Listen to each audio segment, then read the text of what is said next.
Love knows no boundaries. Ito ang pinatunayan ng magsing-irog na si Mr. Selmo at Miss Sison na residente ng Bukod Benguet.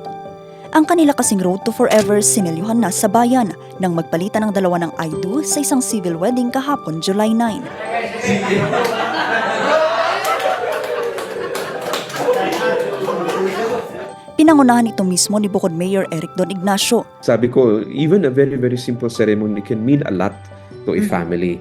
Kaya yun yung gusto ko ring sabihin sa mga kababayan natin na kapag merong mga under the same situation, wag po silang mahiya.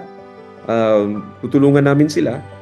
We will accommodate them. We can arrange kung saan yung gusto nilang seremonya. Pwede dito, pwede sa kanilang bahay, pwede yun.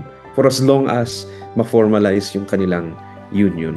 Sina Mr. at Mrs. Selmo na ngayon 78 at 68 years old, higit 2 dekada nang nagsasama. Simula raw ng mabalo kaya't hindi na naging mahirap sa kanilang magpakasal, base na rin sa Article 34 ng Family Code of the Philippines. Nakakatuwa yung kwento nila kasi sila, dalawa, balo sila for almost more than 25 years. Parang almost 25 years. So, siguro dahil may sarili-sarili silang anak from both their previous marriages. Parang siguro yun yung isa.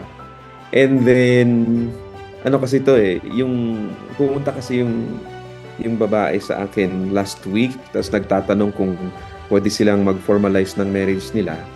Pero medyo nahihiya sila, ayaw na nilang mag-undergo ng marriage license. So meron silang anak separately from their previous marriage. Tapos meron silang common na anak na isa na common na child na nung kanilang pagsasama. So, nakakatuwa. It was a very, very emotional event, although it's a very, very simple one. Pero, alam mo yun, na finally, pwede nang gamitin ng babae yung pangalan ng kanyang asawa.